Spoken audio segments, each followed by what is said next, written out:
Hola a todos, 31 de agosto, al fin estamos pasando este mes. ¡Qué alegría! ¡Qué alegría más grande! Así es que se nos vienen las fiestas patrias, a lo mejor en casa, pero por lo menos vamos a tener ese aire más dieciochero y más alegre. Bueno, hoy vamos a tocar un tema bastante, a ver, complejo. Muchas personas no le han tomado el peso a lo que es el COVID, otros creen que es mentira, que es una invención de los políticos, y hay que ir mucho más allá, yo creo, ¿ya? Por otro lado, bueno, siempre agradecer también la compañía de todos ustedes, sus preguntas, su interés por todos los videos que he ido subiendo en esta semana, la tremenda compañía y todas las sugerencias. También agradecer al medio www.lavozdecuricó.cl y decoratalca.cl porque siempre me acompañan. Y bueno, ahora les voy a presentar al invitado. Él se llama Renato Ocampo, él es infectólogo, ¿sí? Medicina interna, Ujú, infectólogo. exactamente. Ya. ¿Qué edad tiene Renato? Es Yo importante. tengo 40 años. Ya. O sea, una Exacto. persona muy joven. Sí, ¿En, en qué exactamente. Joven todavía. departamento trabaja en el hospital de Talca, cierto? Efectivamente, trabajo en el hospital de Talca, ya casi 4 años que estoy trabajando acá en el hospital.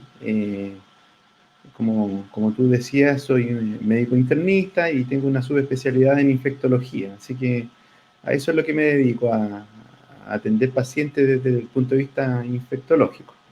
Ya. Exactamente. O sea, más que en la primera línea, digamos. Sí, o sea, yo creo que siempre están como en la primera línea absoluta los colegas que trabajan en la urgencia y los colegas que hacen turnos de UCI todo el día. Eh, y yo estoy ahí detrás de ellos apoyándolos con lo complejo que es manejar pacientes con patologías infecciosas, incluyendo, ¿cierto?, el COVID, que es lo que está actualmente en boga. Y cuando empezó esta pandemia, ¿tú sentiste temor diciendo, chuta, estoy aquí, capaz que me contagie?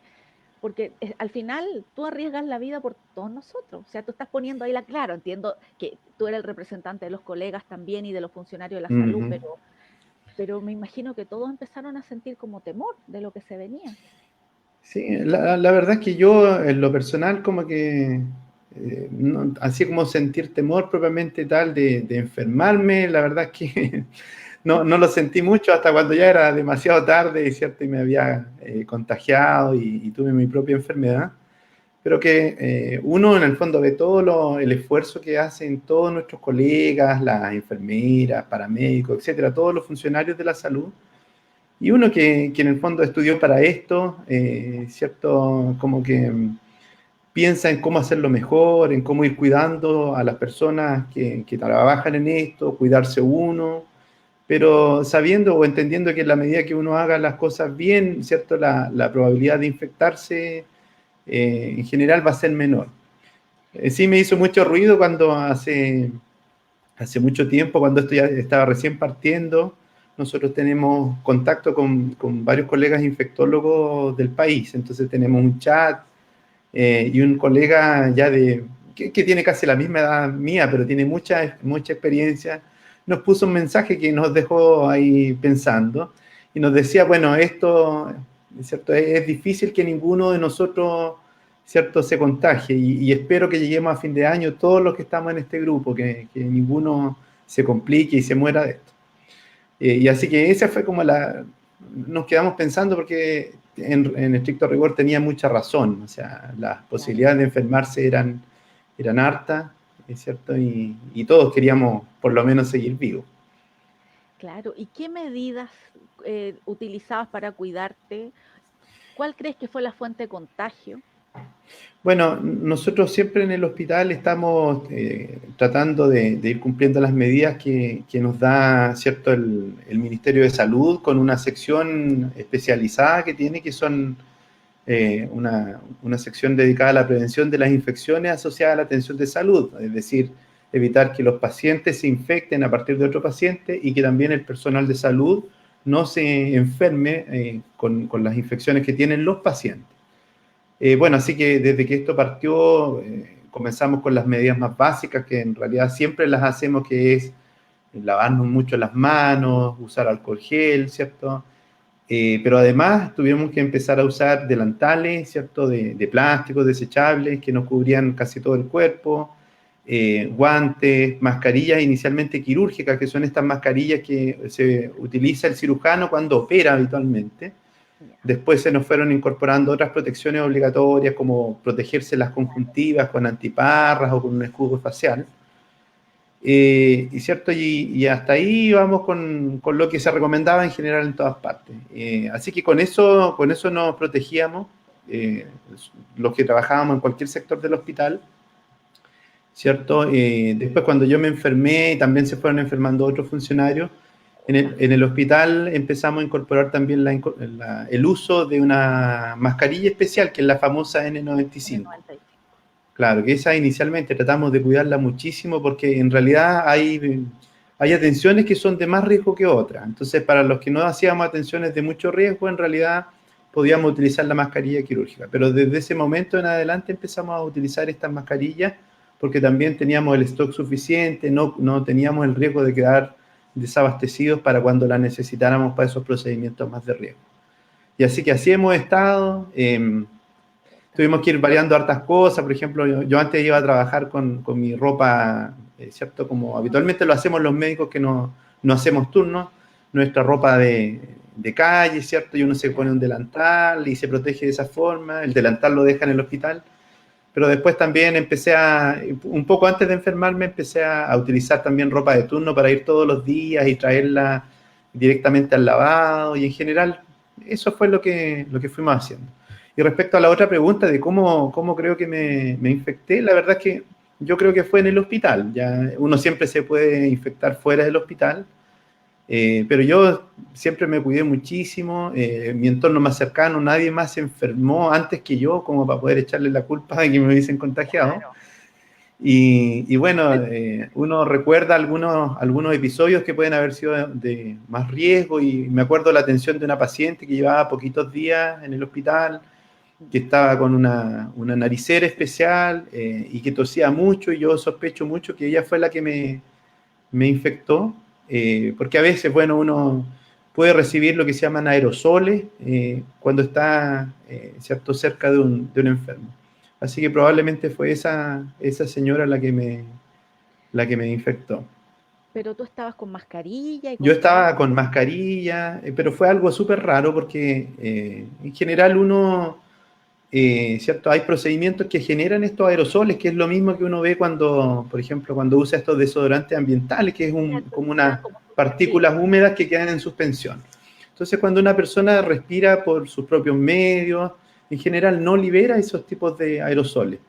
Pero yo recuerdo en esa persona en particular que estaba examinándola así muy de cerca y de repente tose, y ella estaba, además de la naricera que usaba, tenía una mascarilla cubriendo la boca y la nariz. Entonces de repente yo estaba con mis lentes puestos y vi que se me empañaron con un aerosol como el que uno ve cuando, de estas mismas características. Entonces yo ahí dije, chuta, me eché hacia atrás, después me lavé la cara, exacto, hice todo lo que uno podría recomendar, pero yo sospeché que en ese momento probablemente había estado expuesto Qué con más terrible. certeza. O Exacto. sea, es casi como en las películas, cuando y se van y toman todas las medidas de Claro. precaución después Y de y repente después pasa algo así.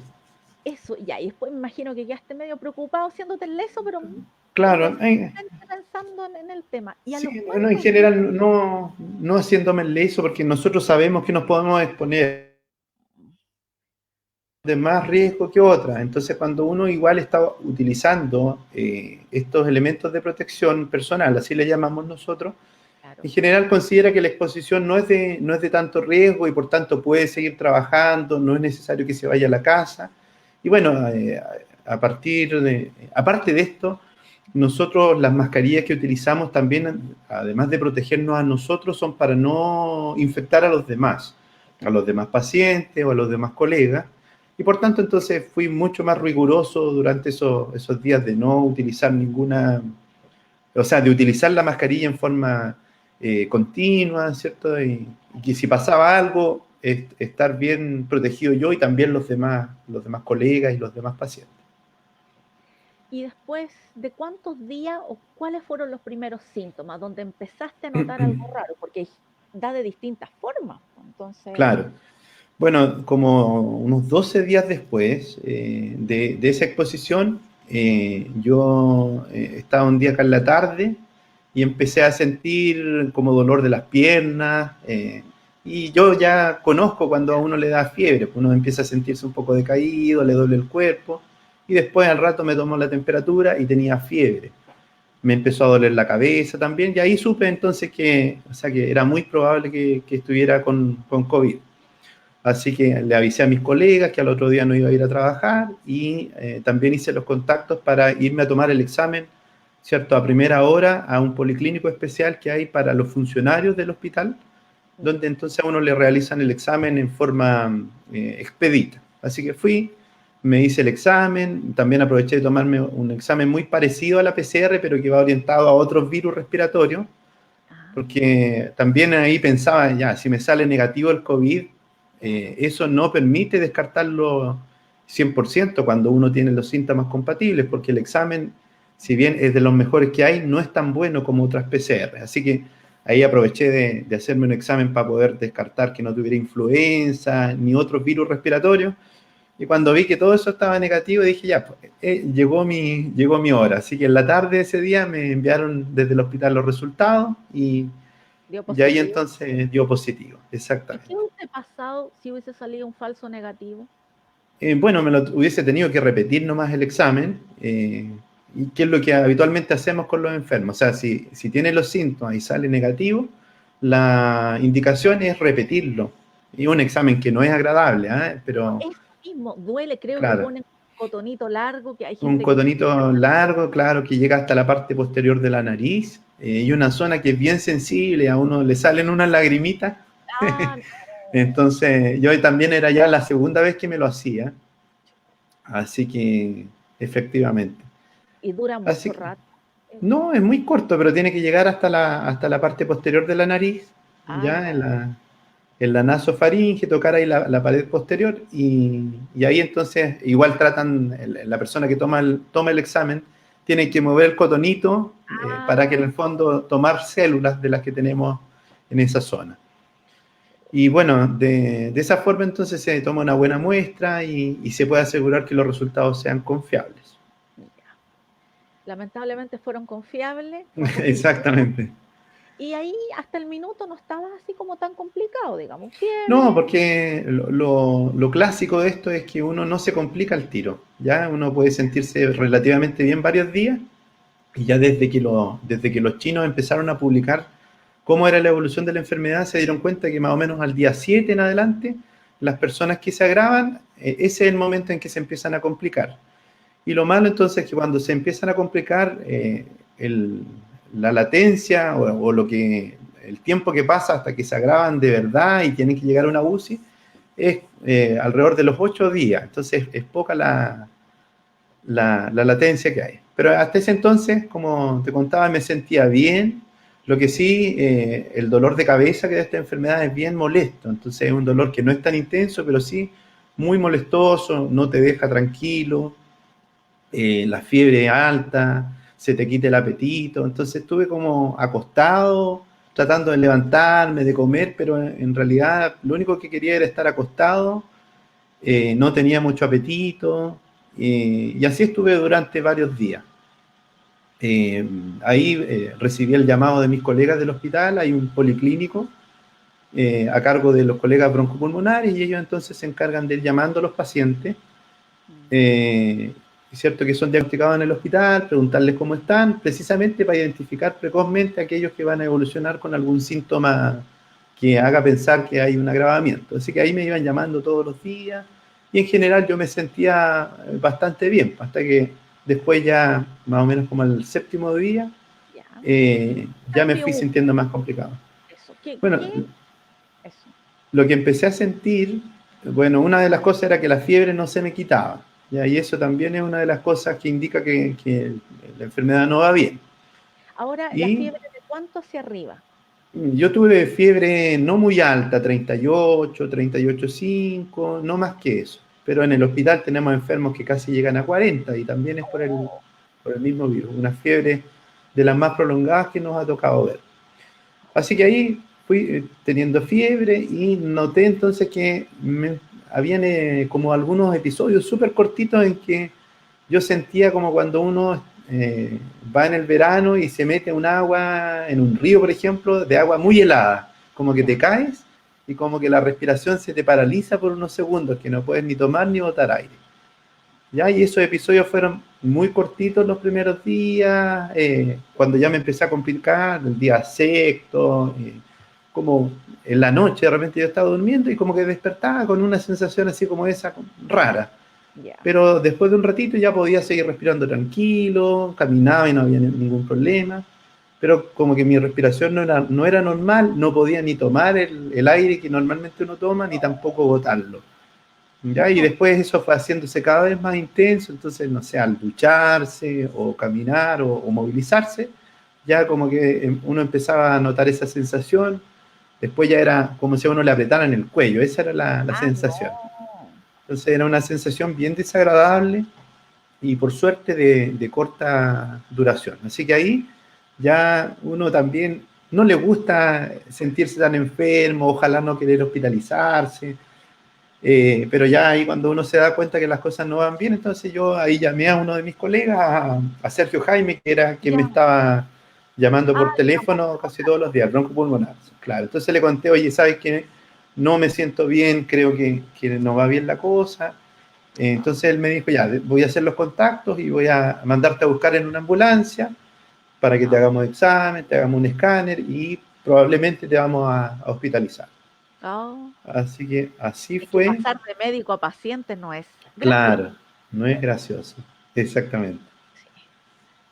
Sí. Y Así y que, ahí después, por ejemplo, cuando empezaste a darte cuenta que los exámenes no salían bien, que tu compromiso ujú. como que se iba complicando, ¿qué empezaste a pensar? ¿Qué sentiste angustia, miedo? Porque ya O cuando las sea, cosas se ven bien, cuando las cosas no van bien, ya en ese momento, ese día, cuando me fui a hospitalizar, o sea, me hicieron los exámenes y me dejaron hospitalizado al tiro. Entonces, bueno, uno lo que más piensa es, ojalá que esto no pase a mayores, porque nosotros ya sabemos lo mal que puede terminar esto.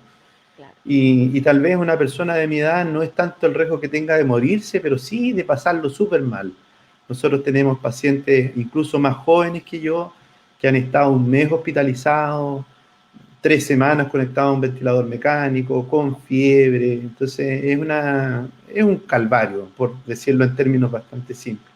Entonces lo que yo pensaba en ese momento, chuta, ojalá que no sea esta mi situación, que esto se estabilice, y que no pase a mayores. Pensaba también en aprovechar de llamar por teléfono a mis hijos, a mi polola, a mi mamá, a mis hermanas, como para contarles, ¿saben qué? Esto es lo que está pasando, chuta. no sé todavía lo que va a pasar, esperemos que todo ande bien, pero quiero que estén informados, así que así fue como se dio la situación. Ay. ¿Y en qué minuto, claro, te hospitalizan, te dejan inmediatamente en la UCI o Claro, en... me dejaron inmediatamente en la UCI. Yo, por suerte, no llegué a estar tan grave como estos pacientes que describo, que hay muchos pacientes que hay que conectarlos a un ventilador mecánico de entrada, ¿ya? Entonces yo llegué ahí, ya iba como bien cansado. Por ejemplo, caminé acá creo que fueron como unos 20, 30 metros para llegar a la ambulancia que me estaba esperando afuera y súper cansado. Después llegué al hospital también, me cansaba. Eh, el hecho de, por ejemplo, moverse de una camilla a otra era una cosa que era como correr 2 o 3 cuadras, ¿sí? Esa sensación. Entonces ahí me hospitalizaron en la UCI, me pusieron un poco de oxígeno, me tomaron exámenes, ¿cierto? Y ahí estuve entonces, a partir de ese día, durante 3 días, en una posición que llamamos pronovigil, que uno está de guatita, pero despierto. ¿Ya? Ah, no, Entonces, eso es una situación que a uno le ayuda bastante a respirar porque cuando uno está boca arriba, habitualmente las partes de abajo de los pulmones, los que están en contacto con la cama, habitualmente están como más desinflados. ya. ¿ya? Y cuando uno tiene una infección, entonces esas partes están más desinfladas y uno entonces, si pudiera hacer que esas zonas se inflaran mejor, ayudaría bastante a la oxigenación. Entonces, eso es lo que se ha comprobado ya desde hace harto tiempo y bueno, uno lo nota, uno se pone de guatita y como a los 20, 30 minutos ya sube la saturación de oxígeno y el cansancio empieza a pasar.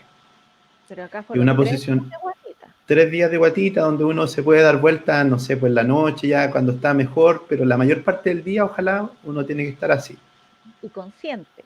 y consciente. Entonces ahí lo súper incómodo es cómo poner la cabeza y cómo poner los brazos, porque no es cómodo para nada, es una posición que no es muy anatómica. Entonces, pese que también en nuestro hospital, así como en los demás hospitales de Chile, hay equipos de fisiatría, de kinesiólogos, que a uno le ayudan a ponerse en esa posición, te traen algunas almohadillas especiales también para protegerte de que no te hagan heridas al estar apoyando una misma parte del cuerpo, ¿cierto?, durante todo el día, que no se te hagan heridas en el pecho, en las rodillas.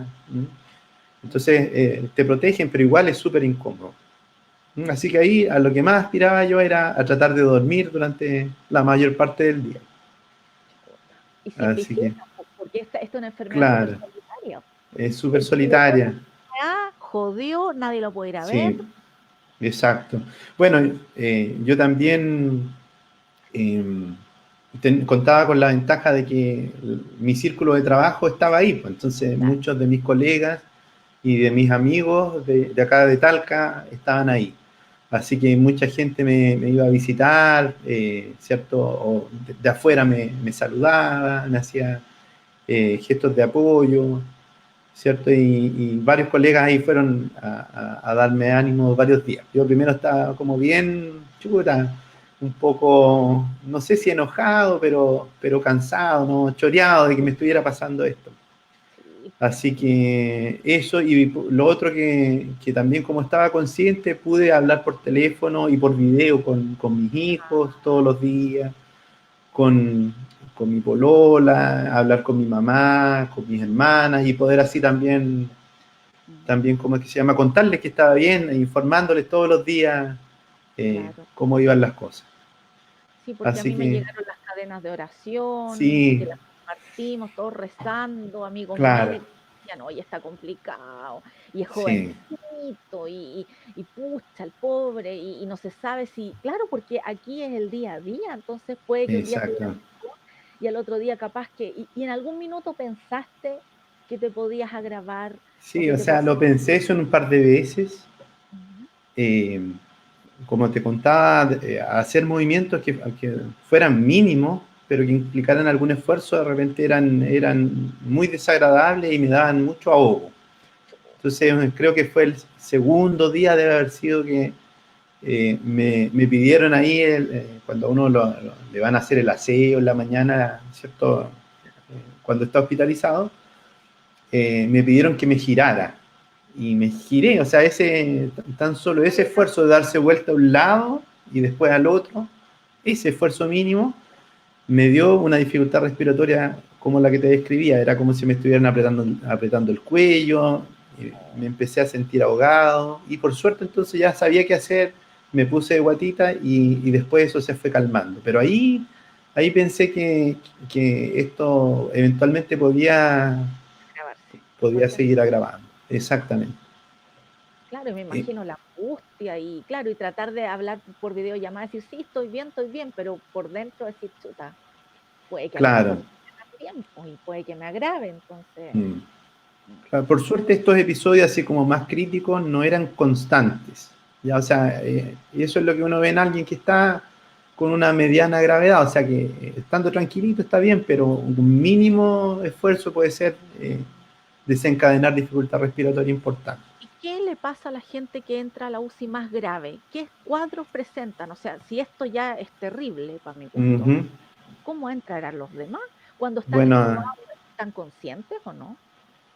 bueno, mira, te cuento, cuando hay algunos pacientes que llegan muy, muy graves de entrada, y eso uno lo ve viendo cuánto esfuerzo tienen para respirar, ¿ya? Entonces cuando hay alguien que está, ¿cierto?, con un severo problema respiratorio, habitualmente hace un esfuerzo sobrehumano por respirar, y eso se le nota en la cantidad de veces que respira por minuto, uno ve en el fondo la musculatura que utiliza para respirar, y habitualmente empiezan a respirar con la guatita, están muy ansiosos, ¿cierto? Entonces ahí uno ve que ese enfermo no va a resistir respirar solo, aunque uno le ponga oxígeno. Entonces esos enfermos van a tener que intubarse de entrada. Entonces ahí los colegas de la UCI lo que hacen es dormirlo, ¿cierto? Y teniendo ya todo preparado, entonces colocan un tubo que pasa por la boca y llega hasta la tráquea, que es el conducto de entrada de los pulmones.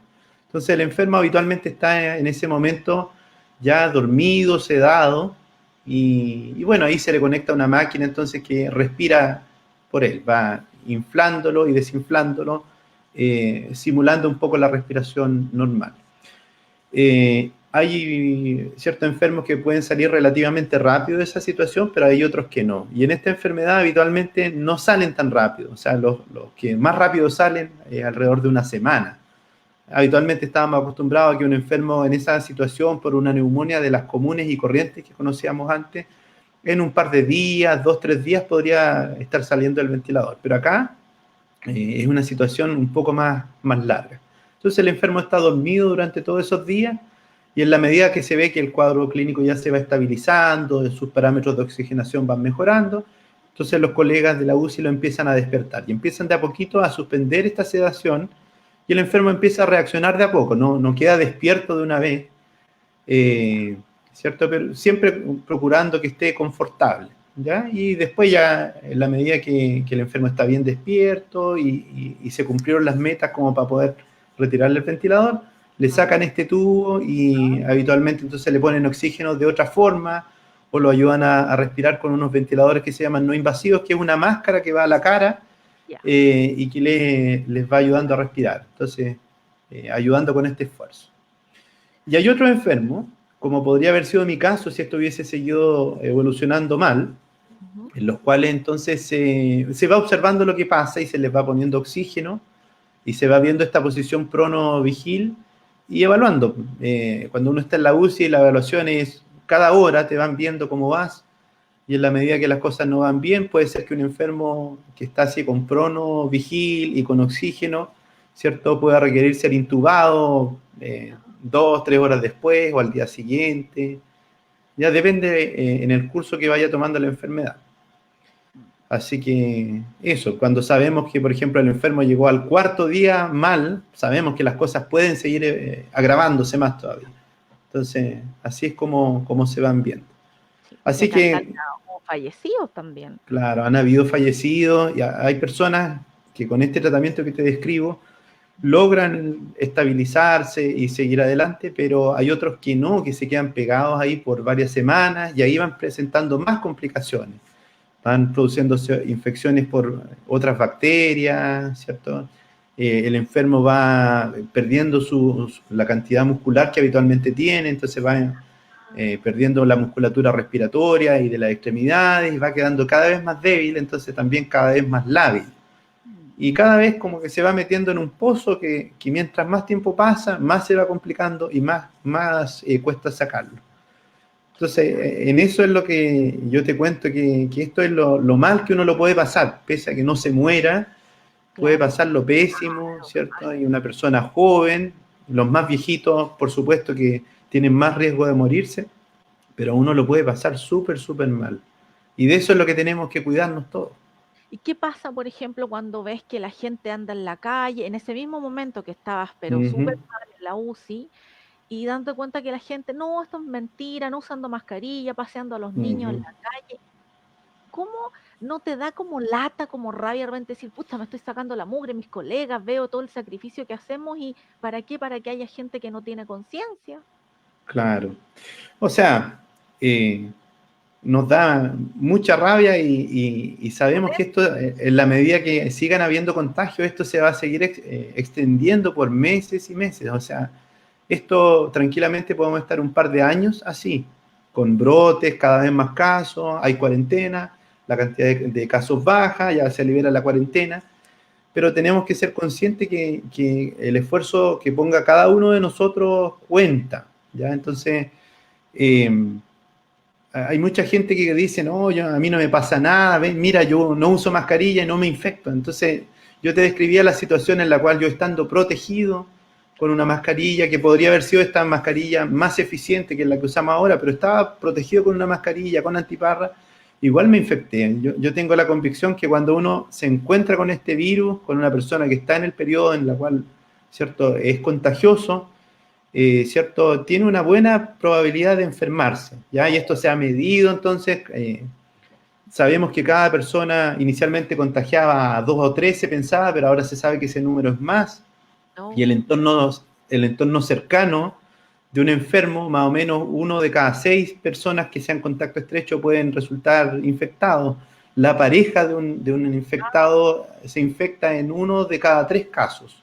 ya, Entonces, esto es muy transmisible. Lo que pasa es que de repente en la calle uno puede no tener la mala suerte de encontrarse, claro. ¿cierto?, con un paciente infectado y en la fase contagiosa, pero cuando se encuentra no hay muchas cosas que te puedan salvar, a menos que tú mantengas la distancia, ¿cierto?, física, a menos que tú, ¿cierto?, estés usando mascarilla, porque ahí tienes menos probabilidad de inhalar estas partículas infecciosas, y a Lentes. menos que los lentes no es necesariamente te van a ayudar, porque esto también pasa entre medio de los lentes, o sea, por debajo, por detrás del lente, o sea, tiene que ser un lente que sea apegado, ¿cierto?, a tu piel, para que no lleguen estas partículas que vienen como flotando y queden depositadas en tu O conjuntiva. sea, estos lentes ya no me sirven. No, nosotros no los consideramos como una protección real en el hospital, por lo menos, ¿ya?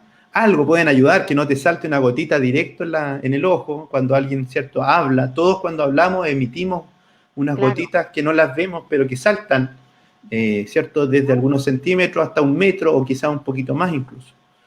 Y lo otro que te puede ayudar, ¿cierto?, es lavarte las manos con frecuencia. Y si tus manos no están limpias por nada del mundo, echártela a la boca, no tocarte la nariz, no restregarte los ojos, ¿cierto? Entonces uno puede haberse contaminado las manos, pero si tiene esa precaución de no tocarse estas partes, puede ser que no te infecte. Entonces esto es como una lotería, pero cuando te encontraste con el premio mayor, con la cantidad de veces que uno está acostumbrado a rascarse los ojos, no sé, vamos a abrir un libro y nos chupamos el dedo, entonces la probabilidad de resultar infectado es alta. Entonces, y esto ocurre, o sea, enfermos previamente sanos, nosotros los vemos llegar al hospital y pasarlo mal. Las personas que tienen, cierto, enfermedades crónicas también, para qué hablar, lo pasan peor. Entonces hay una responsabilidad que nosotros tenemos con nosotros mismos y uno puede decir, ya, mi vida no me importa, que me enferme, no me da lo mismo, pero Pero el tenemos entorno, también tenemos otras personas, nuestros amigos, nuestros compañeros de trabajo, nuestras familias, ¿cierto? Entonces, tenemos que tomarle el peso a esto. Y yo sé que estar encerrado en la casa por meses, ¿cierto? Es fome. ¿Sí? Nadie dice que esto es una cuestión entretenida, pero tenemos que ponerle el mayor esfuerzo y si uno necesita salir al centro por una razón bien fundada, que no puedo postergarlo, que es imprescindible, bueno, ¿qué le va a hacer? Pero cuando quiero ir a vitrinear, a pasear, ¿cierto? Eso no tiene sentido y lo único que contribuye es que este problema siga aumentando. Si tengo que ir a comprar alguna cosa y puedo dejar a mi hijo, ¿cierto? Al resto de mi familia en la casa, voy yo solo, no tengo para qué andar en familia. Y mm, así, o sea, evitar las aglomeraciones, lugares donde uno tiene poca probabilidad de conservar esta distancia. claro, Así tratar de que, hacer todo por internet. Por ejemplo, yo estuve en cuarentena voluntaria desde marzo, no salí ujú, como 4 meses. Recién salí la semana pasada o antepasada, pero cosas muy puntuales muy y me estoy puntuales, acordando de nuevo porque yo creo que se viene algo más complejo más por complejo, todas las sí. aglomeraciones de este último tiempo.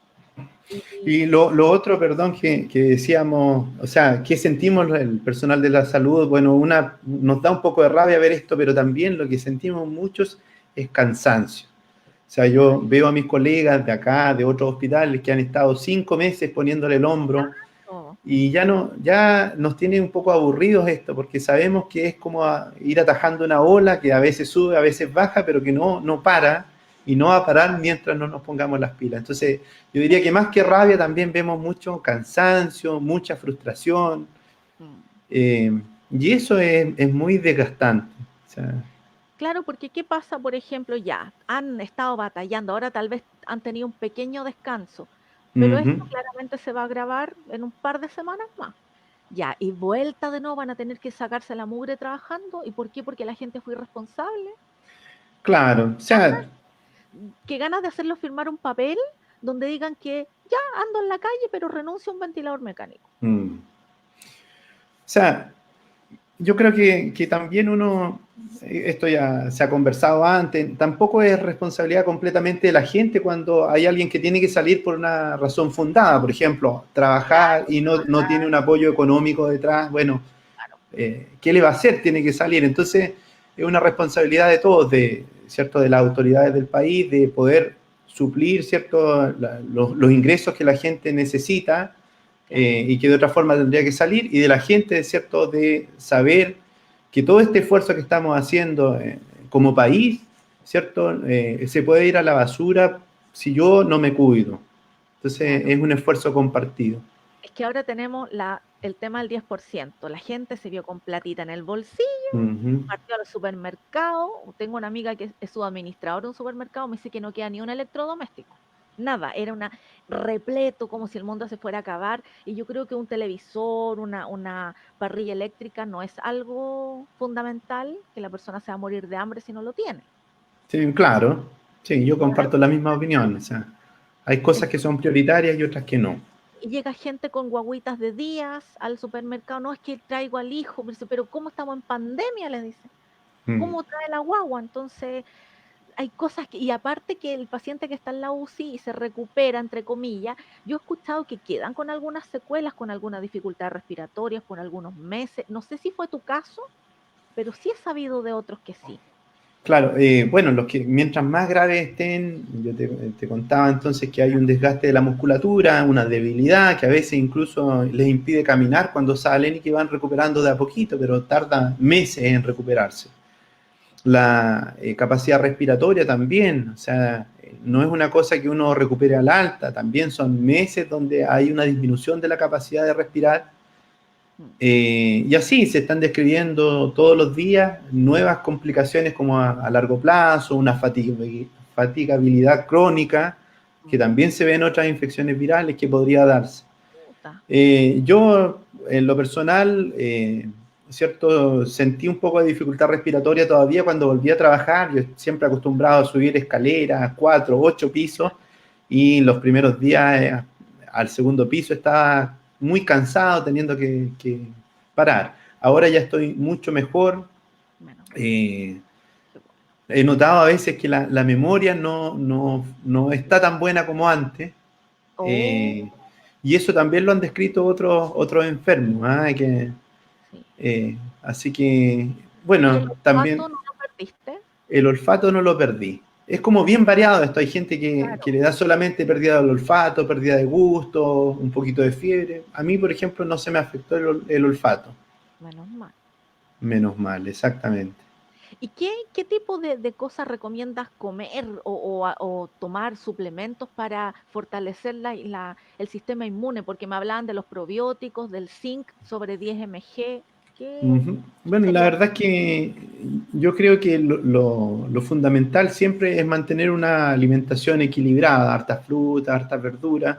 Mejor. Eso, claro, nos va supliendo con las vitaminas que necesitamos. Si ya empezar a suplementar otras vitaminas, la verdad es que es bien debatible. Ya hay estudios efectivamente que indican que el zinc podría servir al suplementarlo o algunos probióticos, pero la verdad es que no hay una evidencia, resultados que sean contundentes de varios estudios, por lo cual entonces a veces recomendar eso lo único que hace es encarecer las cosas y hacer que la gente gaste plata en cosas que ¿Sabes? no está muy probado que sirvan. Entonces la Mm, alimentación es fundamental, ¿cierto? Cuidarnos en el peso, eh, tratar de realizar ejercicio físico en la medida que se pueda, ¿cierto? Sabemos que no estamos con la disponibilidad de salir a correr y caminar como nos no, ni hablar gustaría, pero subir por escalera. último en la casa uno puede tener alguna rutina, ¿cierto?, de ejercicio, o si estoy en el trabajo, bueno, aprovechar, en vez de subir por el ascensor, usar la escalera, y tratar de caminar ahí lo más que se pueda. Todo eso va sin duda a ayudar que tengamos una mejor salud y también un mejor sistema inmunitario. Y por ejemplo, ¿a qué se le llama contacto estrecho? Bueno, contacto estrecho está definido, es unas definiciones muy prácticas, muy operacionales, ¿cierto? Como para decidir qué hacer cuando dos personas han estado en contacto y ver si es de riesgo o no es de riesgo. Entonces, eh, consideramos contacto estrecho, por ejemplo, personas que hayan estado cara a cara a menos de 1 metro por más de 15 minutos. Personas, es cierto, que compartan una casa, que compartan un espacio físico cerrado, ¿cierto? Personas que hayan viajado en un medio de transporte cerrado, en asientos contiguos, ya, o sea, el asiento del lado, o la fila de adelante, o la fila de atrás, ya eso Ah, se considera en contacto estrecho. como Y las en micros el, que iba atrás y el chofer no era contacto estrecho, pero claro, ya, esa historia era como medio difícil de creer porque, cierto, el claro, chofer va en la fila de adelante del auto que la persona que lleva, así que... claro. Ya, y lo otro, en el ámbito de la salud, nosotros cuando alguien va y toca a un enfermo con coronavirus, ¿cierto? En la etapa contagiosa y va y lo toca sin los elementos de protección personal debidos, nosotros también lo consideramos un contacto estrecho. Así que esas son más o menos las situaciones. Ay, ay. Es complicado. Aparte que es un virus invisible, entonces uno no podría andar con un spray detectando virus por aquí por allá, ¿no? Pues como al tuntún y Claro, lo que tenemos que asumir en el fondo es que la persona que tenemos al frente puede estar infectada, que yo puedo estar infectado en una fase que llamamos presintomática, es decir, antes que aparezcan los síntomas, o incluso hay reportes ya claramente en la literatura de gente que nunca presenta síntomas son asintomáticos. y que son asintomáticos y esos también en el fondo podrían contribuir a la transmisión de la enfermedad y dentro de eso hay un grupo súper importante que son los niños. Sí. Los niños entonces habitualmente no tienen una manifestación clínica de esta enfermedad. Ya desde hace 8 meses que partió se dieron cuenta de que eran menos del 5% de los pacientes que consultaban y se diagnosticaban eran niños. Si bien también, y no con esto quiero decir que los niños están exentos de ningún riesgo, porque también ha sido descrito ahora cuadros bien graves en los niños donde hay una inflamación sistémica, ¿cierto? Que puede inflamar los pulmones, el corazón, ¿cierto? Y ser muy grave, si bien no es tan frecuente, pero es como la lotería, si te toca eso con tu niño, puede pasarlo también súper mal. Y por ejemplo, se habla de ciertos días que después la persona queda contagiando, se habla de 14 días, pero hay casos Ujú. donde son 40, 35. ¿Cómo vas a ver? Ah, y de las reinfecciones también, porque ahora Claro, ya ocurrió una reinfección, sí. otra lotería. Bueno, dentro de la contagiosidad se estima que comienza 2 días antes de que aparezcan los síntomas, es decir, uno es contagioso antes de sentirse enfermo, y ahí está el peligro. Y después Peligro. de que uno se enferma, ¿cierto? Hay un periodo bien variable en el cual va expulsando virus que llamamos viables. Entre comillas, es como decir virus vivo. ¿Ya? Los virus no pueden vivir solitos en el ambiente, por lo cual no es correcto decir virus vivo o virus muerto, pero para esta explicación lo voy a decir así. Entonces, cuando se ha estudiado, ¿cierto? Cultivando las secreciones de las personas en la medida que van pasando más días desde que comenzaron sus síntomas, en general se ha visto que es muy raro que en un estudio, por ejemplo, no se logró cultivar virus más allá del día 8 de iniciados los síntomas. Y en otro estudio, por ejemplo, se encontró lo mismo y casi de 0% la probabilidad al día 20. Y de ahí para arriba, ya no conozco reportes donde se haya encontrado entonces virus que sea infectante, si bien también esto lo sabemos desde hace mucho tiempo, siguen las personas eliminando material genético del virus que uno lo puede detectar con las PCR. Entonces las PCR, este examen, ¿cierto? Que no es tan simpático de hacerse, eh, ¿Es cierto? Si uno le repite la PCR a un enfermo 14 días después, 30 días después, puede seguir saliendo positiva y eso no significa que esté enfermo ni tampoco que sea contagiante. ¿Ya? Nuestro sistema de salud ha definido que en promedio para las personas que tienen un cuadro, ¿cierto? Que no sea tan grave, a los 14 días deberían dejar de ser infectantes y por eso es que se mantienen hasta ese tiempo, ¿cierto? En cuarentena. Hay otros países que tienen una normativa un poco menos restrictiva, por ejemplo en Estados Unidos se les considera infectante hasta el día 10, ¿ya? Así que ellos los mantienen en aislamiento 4 días menos que nosotros. Pero tienen la Sin embargo, claro, también depende mucho de qué tan grave sea el cuadro clínico que tenga el enfermo, los síntomas tienen que haberse resuelto, y lo otro que hay personas que también sabemos con otras infecciones virales que les cuesta más controlar el virus y son los inmunosuprimidos. Entonces, personas que usan claro, medicamentos que bajan las defensas pueden hacer VIH. que esas personas estén expulsando el virus viable durante mucho más tiempo.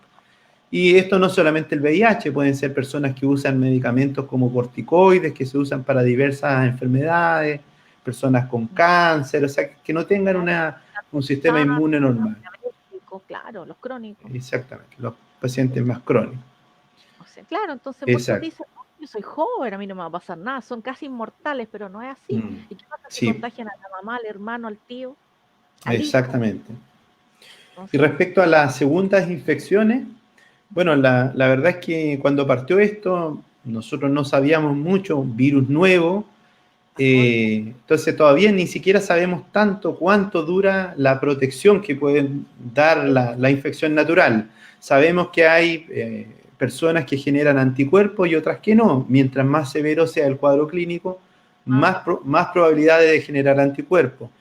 El que uno detecte estos anticuerpos no necesariamente significa que sean protectores, ¿ya? Estos anticuerpos tienen que neutralizar el virus y eso es lo que llamamos anticuerpos neutralizantes, que requieren técnicas especiales de laboratorio, ¿cierto? Y para poder irlos midiendo, ¿ya? Y eso se está estudiando, incluso nosotros estamos participando como hospital en un estudio que está desarrollando una investigadora de la Universidad de Concepción, precisamente para estudiar eso en nuestro país, ¿ya? Así que no sabemos cuánto duran esos anticuerpos. Desde hace varios meses también nosotros en la esfera infectológica venimos escuchando casos de funcionarios, por ejemplo, que han tenido un cuadro de COVID con síntomas 2 meses atrás y ahora 2 meses después otra vez tienen los síntomas y le no, hacemos PCR y vuelve a salir positiva. Entonces nos queda la duda, ¿qué es lo que es? ¿Vuelve a tener una segunda infección? ¿Cierto? ¿O es la PCR residual que quedó de la primera? ¿Ya? Entonces hemos tenido siempre ahí la sospecha en uno que otro caso de que pueda haber una segunda infección. Y bueno, esto desgraciadamente se comprobó con este caso reportado inicialmente de Hong Kong, en el cual una persona se demostró que había tenido una segunda infección con un virus que se pudo además comparar con el primero y se vio que era ligeramente distinto. Entonces eso hace en el fondo que los anticuerpos puedan no ser tan buenos porque si el virus cambia y la protección ya no es la misma. Así que esto es toda una materia en evolución, pero también para los que hemos tenido COVID, eso no significa una garantía de nada. Tenemos siempre que seguirnos cuidando y así es como lo hacemos en el hospital las personas que lo hemos tenido y fuera del hospital. Y bueno, esperemos no volver a pasar por lo mismo. Eh, ojalá, vamos a seguir prendiendo ojalá. velas, incienso, ya parecíamos chamán aquí en la casa, Exactamente. rezando a full con mi tía Patti. Y bueno, aquí hay gente que está saludando, ya Nena Urrutia, Jenny López, Mariluz Retamal, un gusto escucharlo, doctor, Cristina González Rebolledo, ¿quién más? Ah, Rosy Ocampo, no sé si les Es mi suena. hermana. Hola, Le doy saludos Jackie, entonces a mi hermana. Jackie, ¿Mm? Jackie le puso, hola Jackie, no sé, será un sobrenombre. No, quizás estaba saludando a una de sus amigas que se llama Jessica. Ah, Claro, lo no, más probable. ya.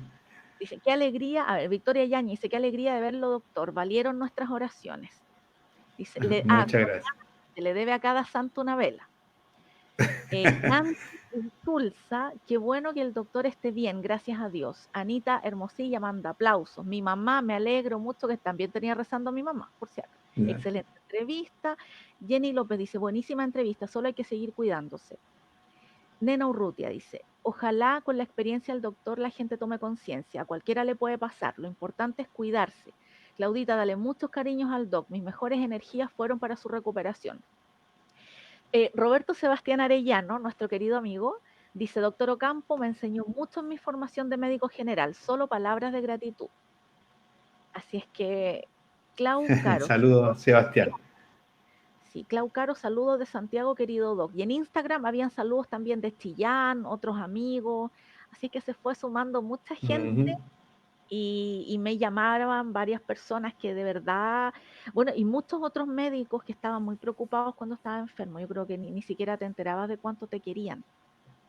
Claro, no, o sea, me fui enterando, muchos me mandaron mensajes, esta es la oportunidad de agradecerles, desde médicos y colegas que son más cercanos, como mis compañeros de la universidad, hasta otros colegas que he ido conociendo acá en el hospital. Bueno, yo fui, creo que uno de los primeros como médicos de acá del hospital que se fue enfermando y que requirió hospitalizarse.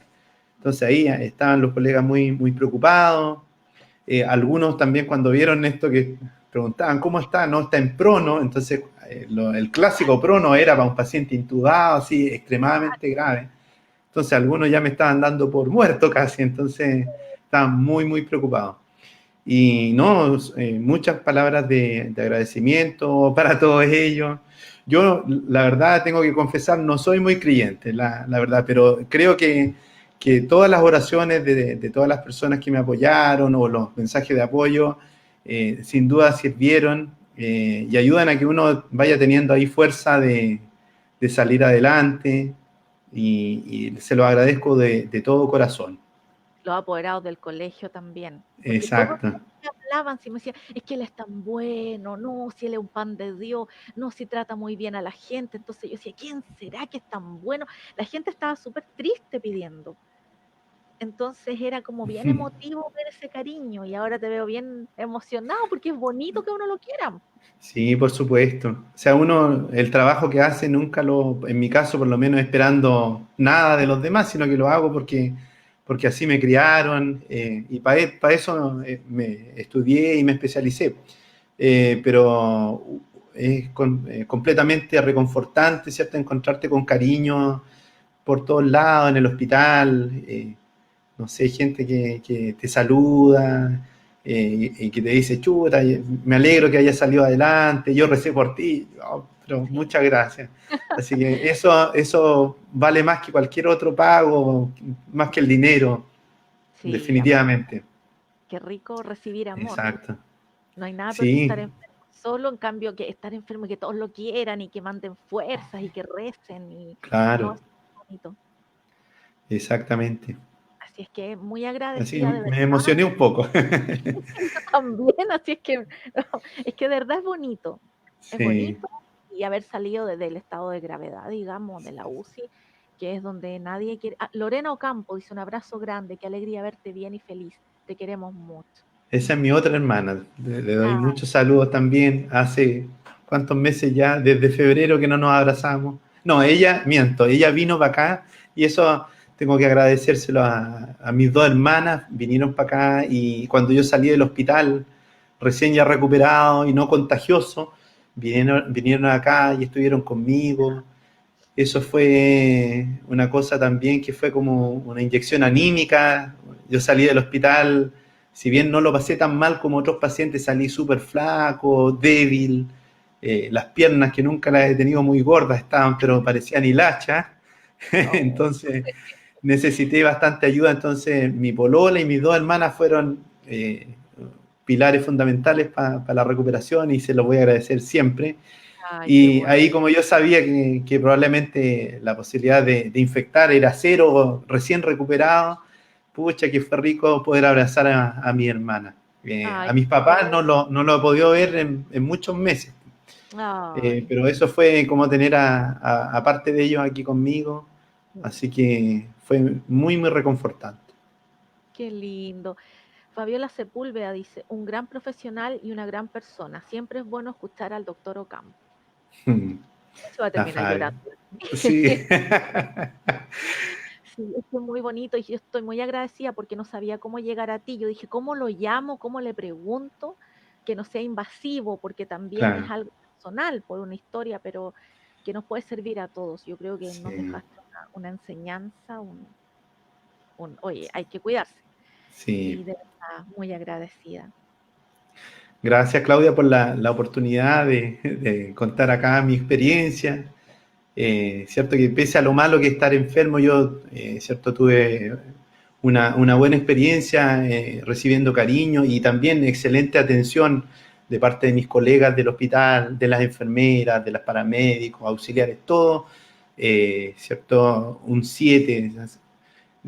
Da gusto trabajar ahí porque yo veía además cómo atendían a los demás, cierto, enfermos.